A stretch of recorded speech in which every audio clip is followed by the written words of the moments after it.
हमारी लाइफस्टाइल है। आपका यही मिशन है ना? यस सर, बिल्कुल। बहुत अच्छा काम कर रहे हो। बदलाव हमसे है, बिल्कुल। और अहमदाबादी है तो वेस्ट का बेस्ट कैसे बनाना, इसमें एक्सपर्टाइज होती है। ये अहमदाबादी लोग एक भी चीज फालतू छोड़ते ही नहीं है। माइक दे दीजिए एक तो वो काम आएगा।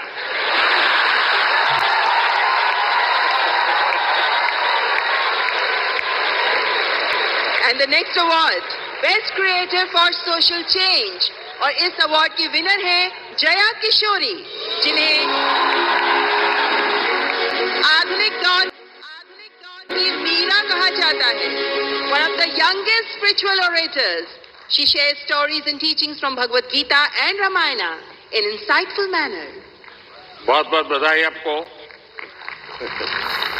चलिए, आपने लोगों को आध्यात्मिक दुनिया की तरफ बड़ी आधुनिक तरीके से रुचि फैलाई है। बहुत बहुत धन्यवाद।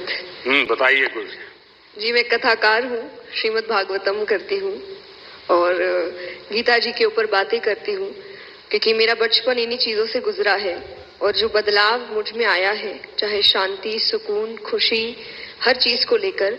और सबसे बड़ी बात, क्योंकि हमारी सोच है कि भगवान से जुड़ना तो बुढ़ापे का काम है, और मुझे लगता है सबसे गलत सोच है, क्योंकि सबसे ज्यादा अध्यात्म की जरूरत युवाओं को है। और अगर मैं मटेरियलिस्टिक लाइफ के साथ साथ आध्यात्मिक जीवन जी सकती हूँ, तो मुझे लगता है हर युवा जी सकता है। लोगों को डर लगता है कि अध्यात्म मतलब झोला लेके चले जाना। हाँ जी। तो आप उसको रास्ता बताइए। पर ऐसा बिल्कुल नहीं है, क्योंकि सबसे बड़ा आध्यात्मिक ज्ञान है श्रीमद् भगवद गीता, और वो एक ऐसे व्यक्ति को सुनाई जा रही है, अर्जुन, जो आगे जाके राजा बनने वाले हैं। और राजा से ज्यादा ऐश्वर्य किसी के पास नहीं होता। और गीता में भगवान ने एक बार भी, श्री कृष्ण ने नहीं कहा कि राज्य छोड़ दो, बस कहा अपना धर्म पूरा करो जहां भी हो। बहुत बहुत धन्यवाद। And now the cultural ambassador of the year award, और इस अवार्ड की विनर हैं जानी मानी गायिका मैथिली ठाकुर। आपके ओरिजिनल सॉन्ग्स होते हैं और आप पारंपरिक लोकगीत के माध्यम से विभिन्न भाषाओं में, विभिन्न भारतीय भाषाओं में गाती हैं और हमारे देश की समृद्ध संस्कृति को सामने प्रस्तुत करती हैं। मैथिली ठाकुर। मैथिली, नमस्ते। नमस्ते। तो आज कुछ सुनाई दो, और तो क्या।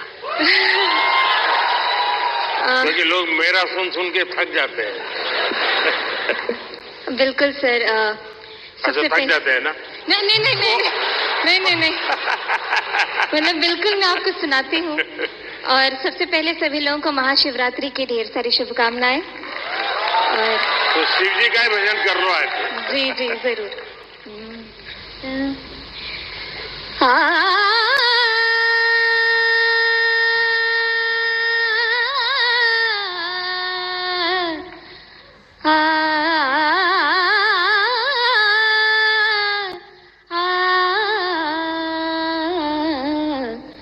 डिमिक डिमिक डमरू कर बाजे, प्रेम मगन नाचे भोला भोला।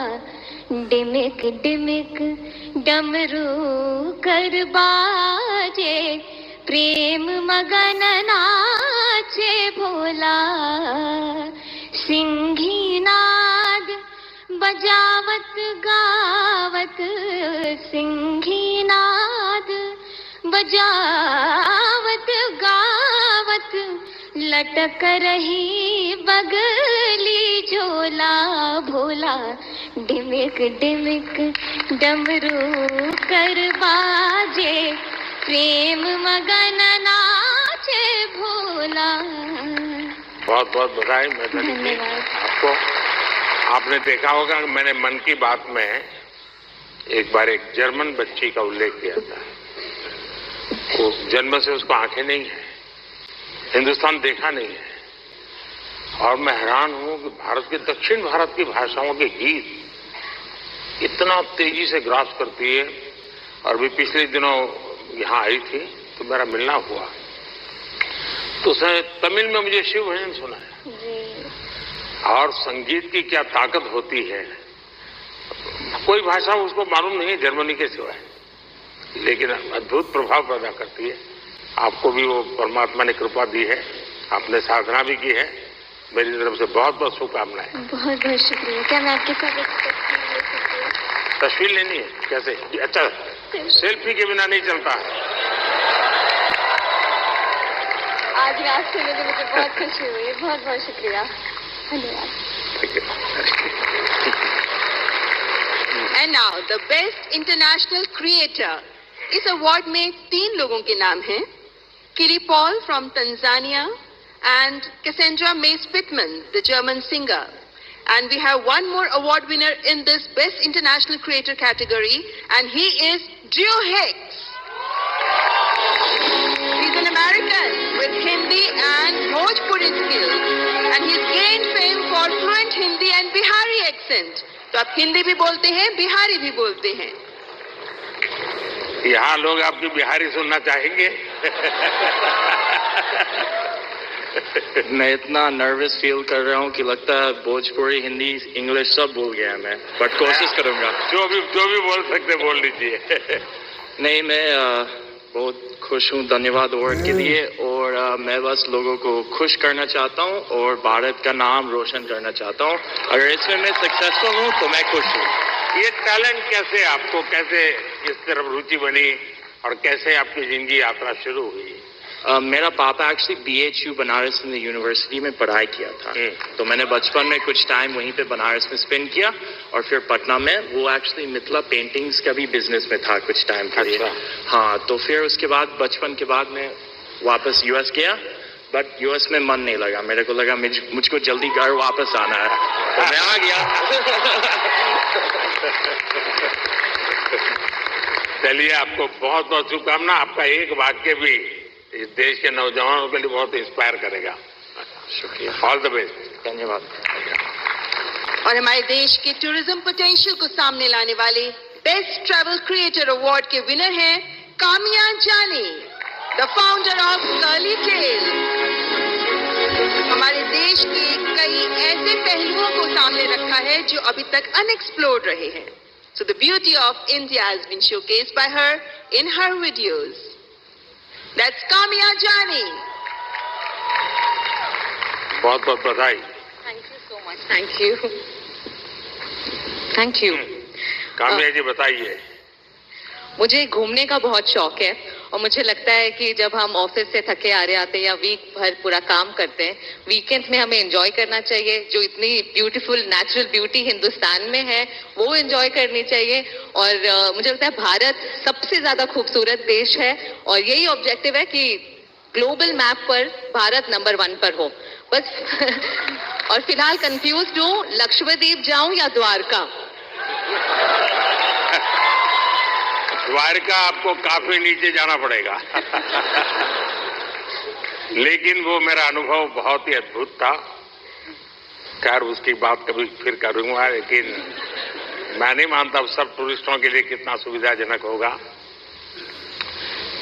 लेकिन अब जैसे मैं आदि कैलाश गया था, आदि कैलाश हमारा काफी ऊंचे टॉप पर है, और दूसरी तरफ मैं यहाँ द्वारिका में काफी मीटर नीचे चला गया पुरानी द्वारिका देखने के लिए। आप ये जब भारत के धरोहर का परिचय करवाती हो तो मैं दो विषय लेकर इन दिनों चल रहा हूँ। उसमें आप जो क्रिएटर्स होते हैं मदद कर सकते हैं। एक हमारे लोग क्या करते हैं, जैसे कहीं चले गए सोमनाथ, तो बस में ट्रेन में अपनी कार से उतरेंगे, भागेंगे, और जैसे भगवान अभी कहीं जा रहे हैं तो पकड़ो। उनके दिमाग में यही रहता है, तो दौड़ो, पकड़ो, और फिर एक बार देख लिया तो इधर उधर छुट्टी। मैं कहता हूं भाई ऐसा क्यों करते हो? जहां जाते हो कम से कम एक रात रुकिए। टोटल जो आपका बजट है, टूर ट्रैवल का टोटल बजट है, कम से कम 5% 10% लोकल कुछ न कुछ चीज खरीदिए, लोकल प्रोडक्ट खरीदिए। अब फिर आप कहेंगे नहीं हमने पानी पूरी खरीदी थी, ऐसा नहीं। खाना वाना तो कंपलसरी है, खाएंगे, लेकिन कोई वहां की प्रोडक्ट, क्योंकि हमारे देश की जो ये भी एक सामर्थ्य है और वहां की इकोनॉमी को बहुत बड़ा बल मिलता है। अब जैसे मान लीजिए आप बद्रीनाथ गए और वहीं से थोड़ा एक 5 किलोमीटर दूर मणा गांव गए और मणा गांव से हैंडीक्राफ्ट खरीदा, तो हिंदुस्तान का वो पहला गांव, उसके बाद चाइना आ जाता है, वो पहला गांव, वहां के कुछ चीजें खरीद करके अपने गांव ले जाओगे, देश की एकता को हमेशा हमेशा बनाए रखने में काम आएगा। तो कभी आप ऐसे विषयों को भी अगर प्रमोट कर सकते हैं तो बहुत अच्छा होगा। बिल्कुल, बहुत सारे मंदिर कवर किए हैं मैंने अपने वीडियोस में, और आपका बहुत बड़ा थैंक यू, क्योंकि अब सारे ही मंदिरों को बहुत ही नया रूप मिल चुका है। So thank you for that. Thank you. And now let's recognize the rich culinary heritage of India.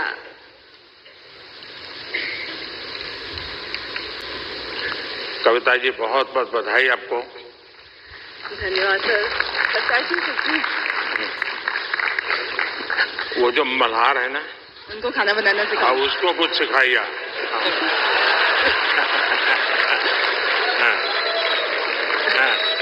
Sir धन्यवाद इस पुरस्कार के लिए, और मैं खाना बनाना सिखाती हूँ लोगों को, और मैं चाहती हूँ कि घर के मतलब जो फैमिली मेंबर है वो घर के हर मेंबर को खाना बनाना सिखाए, क्योंकि कोविड के टाइम पे हमें पता चल गया कि खाना बनाना कितना जरूरी है सीखना।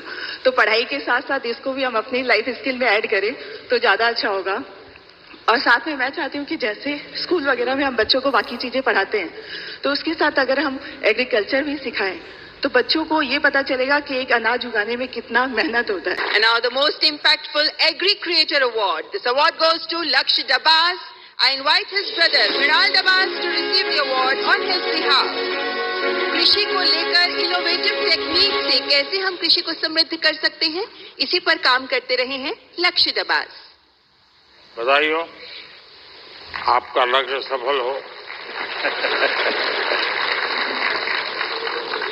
बहुत बहुत शुक्रिया इस मंच से बुलाने के लिए बदंत साहब। चलिए, आपको बहुत बहुत शुभकामना। आपका एक वाक्य भी इस देश के नौजवानों के लिए बहुत इंस्पायर करेगा। शुक्रिया, ऑल द बेस्ट। धन्यवाद। और हमारे देश के टूरिज्म पोटेंशियल को सामने लाने वाले बेस्ट ट्रैवल क्रिएटर अवार्ड के विनर हैं Kamiya Jani, the founder of Curly Tales. हमारे देश के कई ऐसे पहलुओं को सामने रखा है जो अभी तक अनएक्सप्लोर्ड रहे हैं।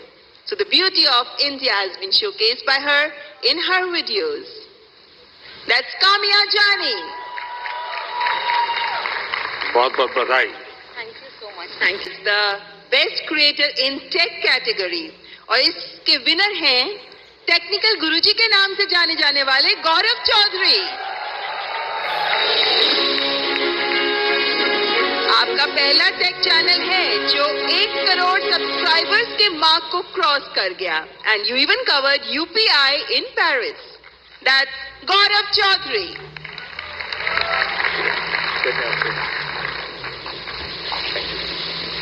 चलिए भाई, आज की दुनिया का इंसान है, कुछ बताएगा हमें। तो चलिए शुरू करें। सर, मैंने 2015 अक्टूबर में अपना चैनल शुरू किया था, और उसका एक बहुत बड़ा कारण है डिजिटल इंडिया, जो जुलाई के महीने में शुरू हुआ था। उससे 1 साल पहले जब आपने make in India programme start किया, तो हमने देखा कि कैसे टेक्नोलॉजी के फील्ड में स्पेशली इंडिया, जो हमेशा से हम जानते हैं कि हम सभी का जो टैलेंट है वो तो बहुत अच्छा है ही, लेकिन जैसे हमने देखा कि हमारे देश में जब मैन्युफैक्चरिंग स्टार्ट हुई, जो बाहर की कंपनियां भी इंडिया में आ रही हैं, तो उससे मुझे लगा कि क्यों ना मैं अगर अपना थोड़ा नॉलेज शेयर कर पाऊं, तो बस वही स्टार्ट किया है सर। आपने ध्यान में आया होगा, एक विषय को लेकर के मैं भारत काफी कुछ कर रहा है, और दुनिया को भी मैं कहता रहता हूं। सभी दुनिया के बड़े बड़े नेताओं से इस विषय में मेरी जरूर चर्चा होती है, और भारत का जो डिजिटल इंडिया का सक्सेस है, ये तो गौरव बराबर अच्छे तरह जानते हैं क्योंकि उसी फील्ड में काम करते हैं। लेकिन मेरा एक आग्रह रहता है कि उज्जवल भविष्य के लिए हमें टेक्नोलॉजी को डेमोक्रेटाइज करना चाहिए। हमारा यूपीआई ये इसका बहुत बड़ा सिंबल है। ये कुछ लोगों की बपोती नहीं है, ये सबके मालिकी है, और दुनिया तभी आगे बढ़ेगी। कोई उसका एक बड़ा कंपनी का मालिक बन गया और दुनिया बांट रहा है, ऐसा नहीं। हम उसको डेमोक्रेटाइज करते हैं। और मैं मानता हूं जितना ये पहलू आपके माध्यम से पहुंचेगा कि टेक्नोलॉजी को डेमोक्रेटाइज करने की क्यों जरूरत है, दुनिया के उज्जवल भविष्य के लिए थोड़ा सीरियस विषय लगेगा, लेकिन मैं गौरव जैसे दोस्तों से चाहूंगा कि आप इसको जरा बल दीजिए। सर, मुझे ऐसा लगता है कि टेक्नोलॉजी जो है वो हम सभी को एक ताकत देती है आज की दुनिया में। मैं अभी पेरिस में गया था पिछले हफ्ते, और मैंने जब वहां की टिकट यूपीआई से खरीदी तो बहुत खुशी हुई। और मुझे लगता है कि इंडिया के पास में वो सारे सॉल्यूशंस हैं जो पूरी दुनिया के देश जो है अपनी जगहों पे इम्प्लीमेंट कर सकते हैं। तो जरूर से कोशिश रहेगी। बहुत बहुत बधाई। Thank you. और माननीय प्रधानमंत्री जी के स्वच्छ भारत अभियान से प्रेरणा लेकर जिन लोगों ने डिजिटल कंटेंट क्रिएट किया, उनमें से चुने गए स्वच्छता एम्बेसडर हैं मल्हार कलाम्बे, नोटेड एनवायरमेंटलिस्ट जो 2017 से प्रति